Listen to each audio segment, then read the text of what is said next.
Hey guys, good morning. Awesome day this Thursday. What a blessing it was just yesterday at church, just to see the many people that came out. Even though we've got quite a few folks that are out sick, out traveling, all that sort of thing.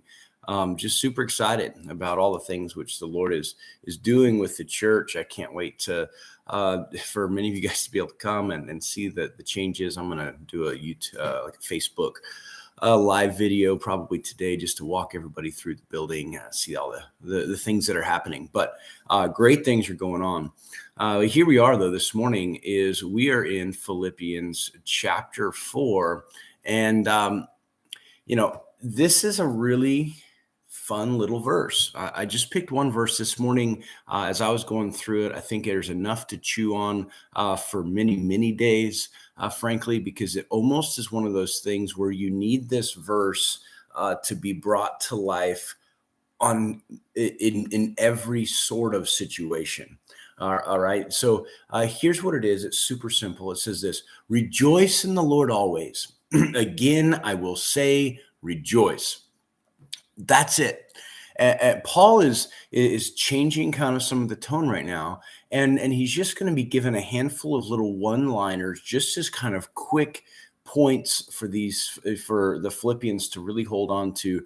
And this first one is rejoice in the Lord always. Again, I say rejoice. The word joy, the word rejoice is found more in the book of Philippians than any other book. We know that Paul wrote the book of Philippians right towards the end of his life, not really having a strong sense of what was going to happen. He was in home arrest there, probably chained to a guard of some sort. And he's sitting here and he has this incredible attitude, that says, rejoice.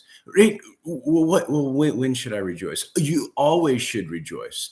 Are you sure? Yeah. Again, I'm going to say rejoice. Like there was no questions, there was no situations, no seasons in which Paul said it's okay not to have joy. Well, you're like, Pastor, that's great and all, but you don't know what happens in my life. Right? You don't know what it feels like necessarily to go through deep hurt and deep pain when somebody just kind of, sideswipes your life. You don't know what it's like to be living in a measure of fear, not knowing what the circumstances of your health is going to play out to be, or what's going to happen when my kids start to kind of run astray for a season of their life, and I'm just absolutely heartbroken. What about when I get some really bad news at my work and I'm going to have to figure out how to get all the money situation settled out in my life in a way I didn't expect to before? The world has a way of just coming down on top of us. Well, Paul is sitting there in a situation where he really wasn't there for any other reason than he was falsely accused of doing something that he didn't do. And it's been years now. Right. It's been years of waiting to finally get a fair and reasonable trial and an actual way to be acquitted from doing what? Doing nothing, actually, doing nothing wrong. So you can see a man like Paul living in this world should be the kind of man that's shouting injustice everywhere. Right, oppression to those who are of my kind, my sect, all that sort of stuff. But instead, he sits there, right, in house arrest, chained to a guard, and he says, rejoice, rejoice.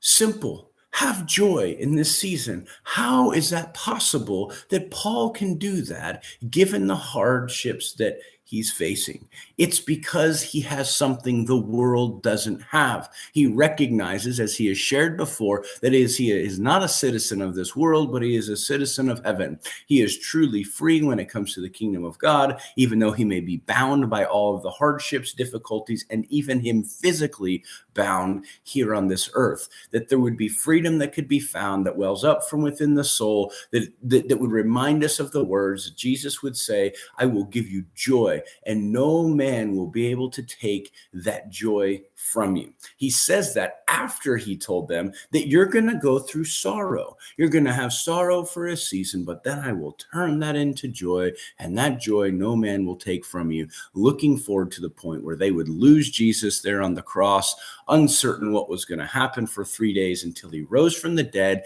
and showed himself to all the disciples. They certainly had joy, and then through that receive salvation and ultimately have the ability to live rejoicing always. How often? Always. How often should you rejoice today? Today, tomorrow, the next day, the next year? Always, always rejoice, always rejoice. That's what the word says. It's super, super simple statement, really, really hard to put into practice. But why is it necessary? One, it's good for our soul. Right? It is absolutely good for our soul to choose to rejoice, understanding God is in control. You know what? It's also good for our health, right? The moment that we start to apply additional stress, which is unfounded as a follower of Jesus Christ, living in the kingdom of God, right? We add that stress, our health deteriorates. What else is it important for? This is important for your witness. When you rejoice always in every circumstance, in every situation, those around you will think you're crazy in a really good way that they're going to want themselves, right? And that rejoicing always is going to be a light that shines bright and is going to show the world what it is to follow Jesus Christ. So what should you do? Rejoice. How often? Always. Again, I'm going to say it. Rejoice, rejoice, rejoice, rejoice. So what a great message for us today. Walk away with it, meditate on the word, let that be something that works in you and works out of you. And we will see you tomorrow morning. Love you guys. God bless y'all.